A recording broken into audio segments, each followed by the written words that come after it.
హెబ్రీయులకు రాసిన పత్రిక 13వ అధ్యాయము 7వ వచనం.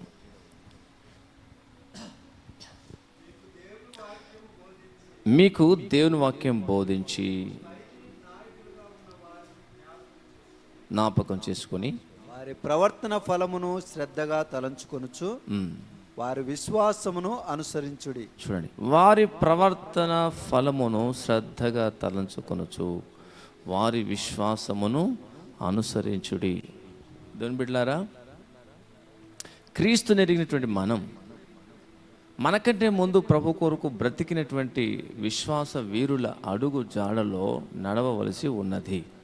వారు మనకు మంచి మాదిరిని ఉంచి వెళ్ళారు. అందరికంటే అద్భుతమైనటువంటి మాదిరి మన ప్రభు అయిన యేసుక్రీస్తే. 1 పేతురు 2వ అధ్యాయంలో ప్రభు యేసుక్రీస్తు గురించి ఈ విధంగా ఉంది. యోహాను సువార్త 13వ అధ్యాయం 12వ అధ్యాయం తర్వాత చదువుకోనండి.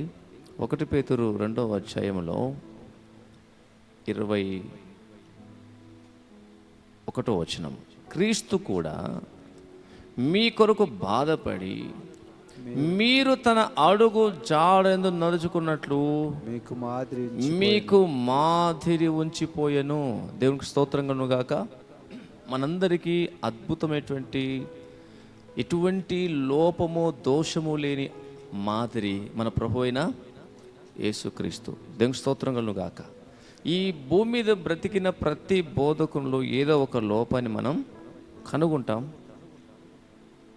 మరియు బైబిల్లో బ్రతికిన భక్తుల జీవితాల్లో కూడా ఏదో ఒక లోపాన్ని కనుగొంటాం. ఆయనను వారు కూడా మనకు మాదిరియే. అయితే ఏ లోపము లేని ప్రభువైన యేసుక్రీస్తు మనకు పరిపూర్ణ మాదిరి, పర్ఫెక్ట్ మాదిరి. యోహాను సువార్త 13వ అధ్యాయంలో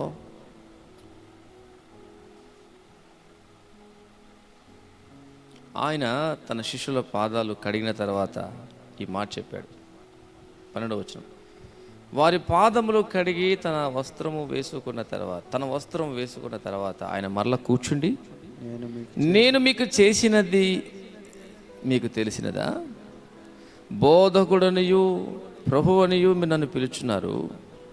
నేను బోధకుడును ప్రభువును గనుక మీరు ఇట్లు పిలుచడం న్యాయమే. కాబట్టి ప్రభువును బోధకుడునైన నేను మీ పాదములు కడిగినలా మీరును ఒకరి పాదములు ఒకరు కడగవలసినది. నేను మీకు చేసిన ప్రకారం మీరును చెయ్యవలనని మీకు మాదిరిగా ఇలాగూ చేసి తిని. అవును, ప్రభువైన యేసుక్రీస్తు భూమి మీద బ్రతికిన ఆ దినాల్లో ప్రతి కార్యాన్ని మనకు మాదిరిగా ఉంటకు చేశాడు. ఆమేన్. సిలువలో ప్రాయశ్చిత్తం చేయడానికి కల్వరి సిలువలో చేసినటువంటి బలి మన విమోచన కొరకు చేశాడు. ఆయన జీవించిన జీవితం అంతట్లో ప్రతి విభాగములోనూ ఒక సగటు మనిషి ఎలా బ్రతకాలో, ఒక విశ్వాసి ఎలాగ బ్రతకాలో అన్ని విషయాల్లో ఆయన మంచి మాదిరి ఉంచిపోయాడు. కాబట్టి ఈ భూమి మీద ఎవరైనా ఒక బోధకుడు మనకు మాదిరిగా ఉండకపోవచ్చు. కొంతమంది తప్పుగా బ్రతకాలనుకునేటువంటి విశ్వాసులు చెప్పే మాట ఏంటంటే, ఎవరు చక్కగా ఉన్నారు చెప్పు, ఏ బోధకుడు సరిగా ఉన్నాడు?